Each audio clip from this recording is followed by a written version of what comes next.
Shalom sahabatku yang terkasih dan sehati dalam Yesus Kristus. Jumpa lagi kita pada kesempatan kali ini. Mari kita siapkan diri dan hati kita untuk menjadikannya layak menyambut Tuhan, supaya kita bisa menjadi garam dan terang dalam kehidupan ini. Tentunya dengan bersama kita resapi Renungan Sabda Pendalaman Iman presented by BPK PKK KAJ. Bacaan dari Injil Matius bab 10 ayat 7 sampai 15. Pergilah dan beritakanlah, kerajaan surga sudah dekat. Sembuhkanlah orang sakit, bangkitkanlah orang mati. Sembuhkanlah orang kusta, usirlah setan-setan. Kamu telah memperolehnya dengan cuma-cuma, karena itu berikan pula dengan cuma-cuma. Janganlah kamu membawa emas atau perak atau tembaga dalam ikat pinggangmu. Janganlah kamu membawa kantong perbekalan dalam perjalanan. Janganlah kamu membawa baju dua helai, kasut atau tongkat, sebab seorang pekerja patut mendapat nafkahnya. Apabila kamu masuk kota atau desa, carilah di situ seorang yang layak dan tinggallah padanya sampai kamu berangkat. Apabila kamu masuk rumah orang, berilah salam kepada mereka. Jika mereka layak menerimanya, salammu itu turun ke atasnya. Jika tidak, salammu itu kembali kepadamu. Apabila seseorang tidak menerima kamu dan tidak mendengar perkataanmu, keluarlah dan tinggalkanlah rumah atau kota itu dan kebaskanlah debunya dari kakimu. Sesungguhnya aku berkata kepadamu, pada hari penghakiman tanah Sodom dan Gomora akan lebih ringan tanggungannya daripada kota itu. Demikianlah Injil Tuhan. Saudari dan saudara, ibu dan bapak, pada hari ini kembali lagi kita diingatkan status dan kedudukan kita sebagai murid Yesus. Murid adalah karunia, tetapi di dalam status kita sebagai murid Yesus, pemuridan itu tidak bisa dilepaskan dari sisi misionernya. Panggilan dan perutusan 12 murid dan bagaimana mereka harus pergi, harus berhadapan dengan orang-orang yang ada di tempat baru. Apa yang mesti dikatakan dan diperbuat, dan bagaimana mesti menghadapi penolakan tanpa bereaksi dengan kekerasan. Di dalam bacaan hari ini dikatakan, sesungguhnya aku berkata kepadamu, pada hari penghakiman tanah Sodom dan Gomora akan lebih ringan tanggungannya daripada kota itu. Kisah perjanjian lama ini memberikan satu inspirasi bagi kita bagaimana keramah tamahan orang-orang Sodom dan Gomora yang akhirnya mereka melukai para misioner yang datang ke kota itu.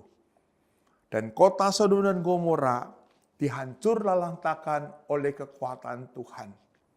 Tetapi pada saat kita berada di dalam posisi sebagai murid Yesus, kita melebihi status seperti para malaikat yang mendatangi dan mengunjungi kota Sodom dan Gomora. Kita membawa harapan dan penyembuhan karena kita memiliki kekuatan dan dorongan dari Roh Kudus. Kekuatan kita pertama-tama ditunjukkan bukan oleh karena status kita, tetapi karena ketergantungan kita secara total sebagai misionaris untuk sepenuh-penuhnya percaya sebagai hamba Allah tergantung pada penyelenggaraan Allah. Misionaris yang berasal dari Tuhan adalah orang-orang yang siap miskin dalam Tuhan. kita membagikan rahasia ini, bahwa kita diselamatkan dan keselamatan itu sangat berharga yang datangnya dari Allah. Pada saat kita sudah menjalankan karya misi yang berasal dari Yesus, dengan semangat miskin dalam Tuhan, kita mengembalikan segala keberhasilan kita utuh-utuh kepada kemuliaan Tuhan. Upah yang kita terima dari ketekunannya adalah karena kita mau bersaksi tanpa mengejar kesenangan-kesenangan pribadi.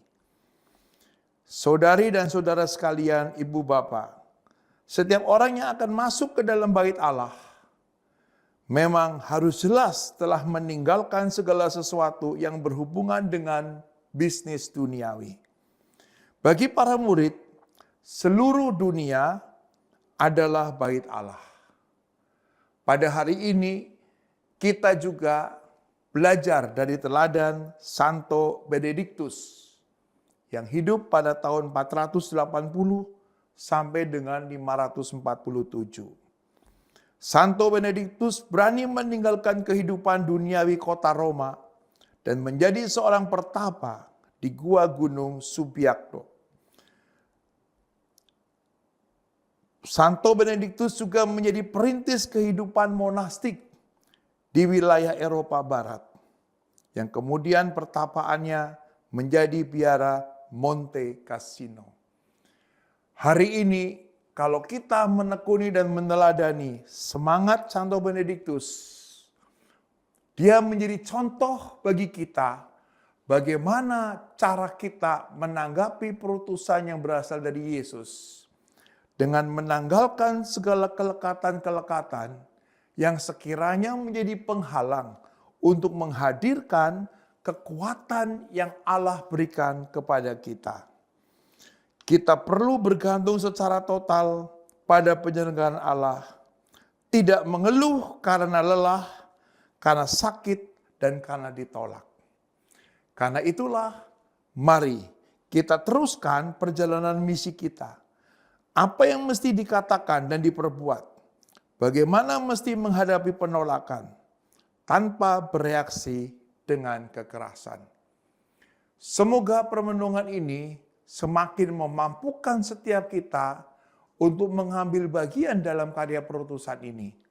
Sebab bagaimanapun juga Yesus membutuhkan kita sebagai murid-muridnya untuk menjalankan karya misi tanpa mengenal lelah. Dan marilah kita akhiri permenungan pada hari ini dengan doa. Demi nama Bapa dan Putra dan Roh Kudus. Amin.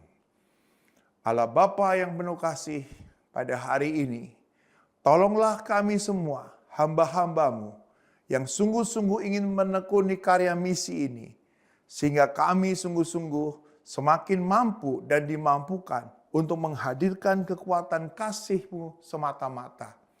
Singkirkan dari segala keinginan-keinginan yang sekiranya akan menguntungkan diri kami sendiri dalam menjalankan tugas itu. Seluruh penyerahan diri kami ini kami serahkan kepadamu ya Bapa, dengan perantaraan Kristus Tuhan kami. Amin. Demi nama Bapa dan Putra dan Roh Kudus. Amin.